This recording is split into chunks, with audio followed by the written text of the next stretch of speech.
In this video, we will talk about appending to a file, and we'll also talk about the importance of loops when we read files.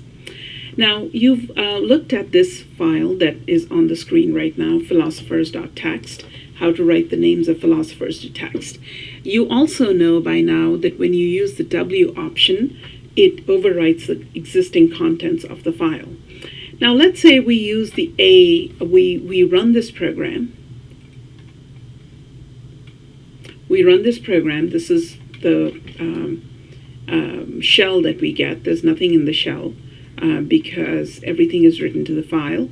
Let's go ahead and open the philosophers.txt file and look at the contents of that file. And that file contains the names of these three philosophers, which is the ones that we write in the program, which is John Locke, David Hume, and Edmund Burke. Now let's run the program again, but this time let's open the file using an append, A. We already know that the file contains these three names, and let's change these names around.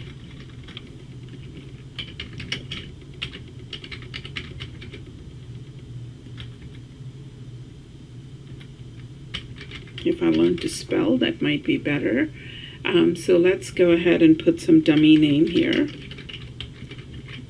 And here, let's put another name.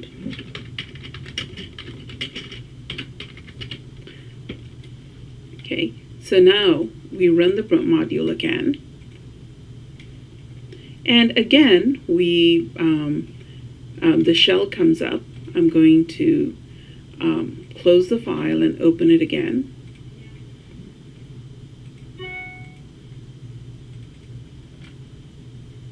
And here we have the same file, John Locke, David Hume, Edmund Burke. And here are the three names that I added that come up at the end of that file. Instead of the file being written over, the three names that I added show up at the end of the file. So that's writing to a file in append mode. Now the next thing we're going to look at is reading files.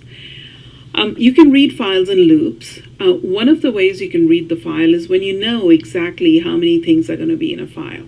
So you can read in a for loop, and you can go through, you can write to a file in a for loop, or you can even read in a for loop. If you know that there are exactly going to be 5 entries in the file, you can read those 5 entries using a for loop.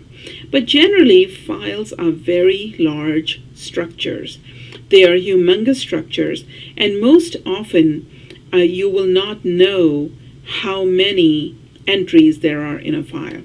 So in that case, because we don't know how many entries there are in a file, we need to use a loop that tests for the end of file. So in this case, we are writing to this file using a for loop. Video file is openvideotimes.txt, and we are writing to it, and we are saying for count in range 1 through num videos plus 1, and we're asking the user for how many videos there are. And we are writing video number, and we are writing out a count, which is this count, and then we're writing the runtime of that video. And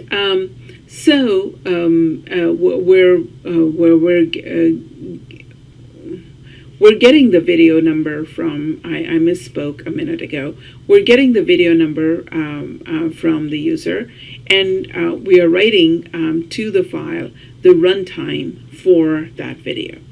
Okay, so, and we go through these loops. Now the next file, which is read running times, that's going to open the same file, videotimes.txt, but open it in read mode. And it is going to go through and is going to read the file. Now this file doesn't know how many videos there are. So here is a loop that is going to check for line in video file if there is still another piece of data to be read from the video file. Then we say runtime is equal to float line. We get the next line. Add to the count, print the runtime, and get the total runtime, and so on. You stay in this loop until there is no more line in the video file, until there's nothing else left to read in the video file. So this is how you read a file with a loop.